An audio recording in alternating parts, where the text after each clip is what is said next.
সুপ্রিয় বন্ধুগণ, আজকে আমরা আলোচনা করব বয়েজ নিয়ে। তাই আসুন ভিডিওটি প্রথম থেকে শেষ পর্যন্ত দেখতে থাকি এবং পুরো বিষয়টি বুঝে নেই। আজকের ভিডিওটি Khan method a complete book of written spoken English grammar এই বই থেকে নেওয়া হয়েছে। এই বইটি সম্পূর্ণ বাংলা অর্থ সংগ্রাম ভিডিও লেকচার আলোকে তৈরি করেছে। আমাদের ভিডিওগুলো দেখুন, ইনশাল্লাহ প্রতিটি ভিডিও আপনাদের কাজে আসবে। এবং ইতিমধ্যে এই বইয়ের উপর 300 থেকে 350 ভিডিও লেকচার দেওয়া হয়েছে। এইগুলি সবগুলি ইউটিউব এবং ফেসবুকে আপলোড দেওয়া হয়েছে। যারা ভিডিও লেকচারগুলো ফেসবুক এবং ইউটিউবে দেখতে পারতেছেন না, তারা কমেন্টস করুন, পেন ড্রাইভের মাধ্যমে উক্ত ভিডিওগুলো লেকচারগুলো নিতে পারেন এবং ঘরে বসে আপনারা শিখতে পারেন। হ্যাঁ বন্ধুগণ, এখন আসুন মূল আলোচনায়। বয়েজ আমরা প্রথম ক্লাসে আলোচনা করেছিলাম বয়েজ কাকে বলে, কত প্রকার, কি কি, এবং এখানে কত ধরনের বাক্য পাওয়া যায়। 3 ধরনের বাক্য পাওয়া যায় মূলত। তারপর হলো বয়েজ করতে হলে 5 ক্যাটাগরি বাক্য হয়। এখানে চমৎকার একটা ডায়াগ্রাম দিয়ে আমরা বুঝিয়ে দিয়েছিলাম। তারপর এখানে আরো কিছু অংশ আমরা আলোচনা করেছি, যে এখানে 5টি নিয়ম বিস্তারিত, অর্থাৎ অবজেক্ট জিনিসটা কি, কিভাবে অবজেক্টটা গঠিত হয়, কত বড় হয়, কত ছোট হয়, এই বিষয়গুলো নিয়ে আলোচনা করেছিলাম। পরবর্তী লেকচার আমি দিয়েছিলাম যে পরবর্তী আলোচনা করেছিলাম যে বয়েজ প্যাসিভের আলোকে অক্সিলারি ভার্বগুলো কিভাবে ব্যবহার হয়, অতিরিক্ত অংশ কি, তারপর অবজেক্টকে সাবজেক্টকে অবজেক্ট কিভাবে করতে হবে, এই বিষয়গুলো নিয়ে আলোচনা করেছি। তা আজকে আমরা আলোচনা করব যে some extra rules of boys, অর্থাৎ বয়েজ করার জন্য আমরা আরো অতিরিক্ত কিছু, অর্থাৎ 3টি নিয়মের বাইরেও কিন্তু আমরা আরো কিছু বাক্য দেখতে পাই। সেই বাক্যগুলো নিয়ে আমরা আলোচনা করব। অর্থাৎ প্রথমটি হলো কমপ্লেক্স বা কম্পাউন্ডযুক্ত অ্যাক্টিভকে প্যাসিভ করার নিয়ম। একটু লক্ষ্য করেন, এই ক্ষেত্রে প্রথম বাক্যটি প্রথম ভাবে এবং দ্বিতীয় বাক্যটি দ্বিতীয়ভাবে প্যাসিভ করতে হবে, আর মাঝখানে জয়নিং ওয়ার্ডটি বসবে। যদি কোনো বাক্যে অবজেক্ট না থাকে তাহলে সেক্ষেত্রে ইটকে সাবজেক্টের ঘরে বসে প্যাসিভ করতে হবে। যেমন I know that he did the work, আমি জানি যে সে কাজটি করেছে। এখানে আই নো, এখানে কোনো অবজেক্ট নাই, সেহেতু এখানে আপনি ইট নিয়ে করতে পারেন। It is known to me, এটা আমার জানা যে মানে that the work was done by him, the work was done by him. এখানে অবজেক্টকে সাবজেক্ট করা হলো, পাস্ট টেন্স বিতে ওয়াজ হলো, ডিডের ডান হলো বাই হিম। আবার এইভাবে করা যায়, that the work was done by him is known to me, এইভাবে করা যায়, তবে এটা একটু কঠিন হয়ে যায়। এখন আসুন দ্বিতীয় নম্বর নিয়মটি। দ্বিতীয় নম্বর নিয়মটা হলো he told me that he had done the work. He told me মানে আই হলো, তারপর পাস্ট টেন্স বিতে was, I was told. Told হবে, যেটা টেল থেকে টোল্ড আসলো। তারপর by him, that by him, I was told that the work had been done by him.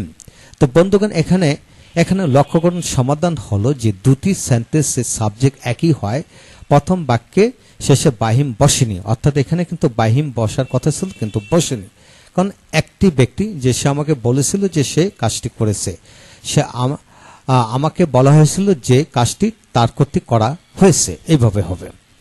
এখন আসুন বন্ধুগণ, রিফ্লেক্সিভ অবজেক্ট যুক্ত বাক্য। রিফ্লেক্সিভ অবজেক্ট বলতে বুঝি my self, our self, your self, themselves, himself, এইগুলাকে সেলফ যুক্ত বাক্যকে রিফ্লেক্সিভ অবজেক্ট বোঝায়। যেমন হি কিল্ড হিমসেলফ, সে নিজেকে হত্যা করলো বা মেরে ফেললো। তো হি মানে হি হবে, তারপর past tense with was, he was killed by himself, he was killed by himself. The wise help themselves, ধনীরা বা বুদ্ধিমানরা নিজেদেরকে সাহায্য করে। এখন দ্য ওয়াইজে হবে, the wise are helped by themselves, বুদ্ধিমানরা নিজেদের মাধ্যমে সাহায্যপ্রাপ্ত হয়ে থাকে। তো বন্ধুগণ লক্ষ্য করুন, নোট হচ্ছে হিমসেলফ কখনোই হি সেলফ হয় না, তাই সেক্ষেত্রে সাবজেক্টকে সাবজেক্ট হিসেবে সাবজেক্টে করে বসাতে হবে। তো বন্ধুগণ এখন আসুন কোয়াজি প্যাসিভ, অর্থাৎ অর্ধ প্যাসিভ কিভাবে করতে হয় সেটা লক্ষ্য করুন। যেমন এখানে হানি টেস্ট সুইট, মধু খেতে মিষ্টি। দেখেন এখানে লক্ষ্য করুন যে এখানে অ্যাক্টিভ বয়েজে গঠনটি হলো সাবজেক্ট ভার্ব অ্যাডজেক্টিভ। তো এখানে লক্ষণীয় হলো অ্যাডজেক্টিভ কখনো সাবজেক্টের গড়ে একা বসে না, তাই হানি বসাতে হলো যে হানি ইজ টেস্টেড সুইট, মধু খেতে মিষ্টি লাগে বা হয়। আবার এইভাবে করা যায়, হানি ইজ সুইট হয় ইট ইজ টেস্টেড, মধু মিষ্টি যখন ইহা খাওয়া হয়।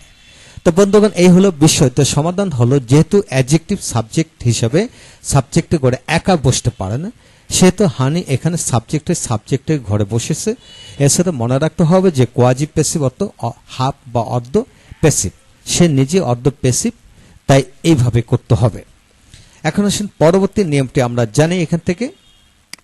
পরবর্তী নিয়ম হলো 4 নম্বর রুল। এখানে লক্ষ্য করুন 4 নম্বর রুলগুলো হলো যে একটি বয়েজের যদি make, let, feel, hear, watch ইত্যাদি ভার্বগুলি এরপর টু ওহে থাকে, অর্থাৎ সাইলেন্ট থাকে, তবে প্যাসিভ করার সময় টু তাদের পরে টু বসে। কিন্তু লেট এই ভার্বটি পরে বিশেষ করে প্যাসিভে টু বসে না। লক্ষ্য করুন he made me do the work, সে আমাকে দিয়ে কাজটি করেছিল।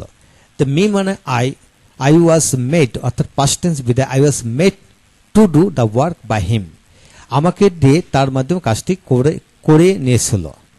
তো he let me go to college, he let me go to college, সে আমাকে কলেজে যেতে দিয়েছিল।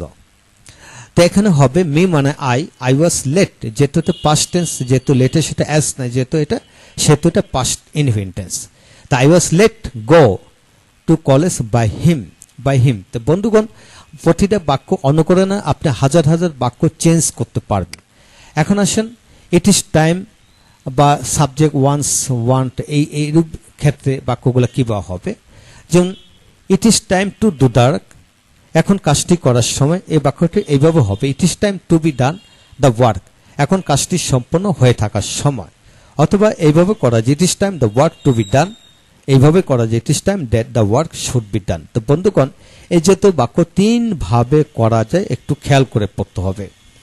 I want him to write a letter, আমি চাই সে চিঠিটি লেখক, বইটি লেখক। তো এখানে হবে I want the book to be written by him, আমি চাই বইটি লেখা হয়ে থাকুক তার কর্তৃক। তো বন্ধুগণ, এই যেহেতু বাক্য হলে এইভাবে করতে হবে। এখন আসুন অন শুড দিয়ে যদি কোনো বাক্য হয় তাহলে এইভাবে করবেন। One should take care of oneself, প্রত্যেকের স্বাস্থ্যের যত্ন নেওয়া উচিত। এখানে কি হবে, এখানে হেলথ নিতে হবে, health should be taken care, health should be taken care, স্বাস্থ্যের যত্ন নেওয়া হোক। অথবা এইভাবে করা যে one's health should be taken care by one, যেহেতু সাধারণ নিয়মে আমরা করতে পারি। বন্ধুগণ, আজকের এই দ্বিতীয় ভিডিওতে আমরা শিখে নিলাম অতিরিক্ত আরো অনেকগুলি নিয়ম। আবারও বলে রাখি, যারা ইউটিউব এবং ফেসবুকে ভিডিও লেকচার পাননি তারা কমেন্টস করুন, আমাদের কাছে ভিডিও লেকচার পেতে পারেন। আমাদের পাবলিকেশনের সাথে আমরা আমাদের পাবলিকেশন খান মেথড পাবলিকেশন ইতিমধ্যে 100টা মতো বই আছে, প্রতিটি বই ভিডিও লেকচার আলকে তৈরি করা হয়েছে। আমাদের ভিডিওগুলো দেখুন, প্রতিটি বই আপনাদের ভালো লাগবে ইনশাল্লাহ। যাদের বই দরকার তারা আমাদের কাছে বই নিতে পারেন। Thank you very much. পরবর্তী ভিডিও লেকচার আমরা ইন্টিগ্রেটিভ সেন্টেন্স আলোচনা করব, আমাদের সাথে থাকুন, পরবর্তী ভিডিওগুলো দেখুন। Thank you very much.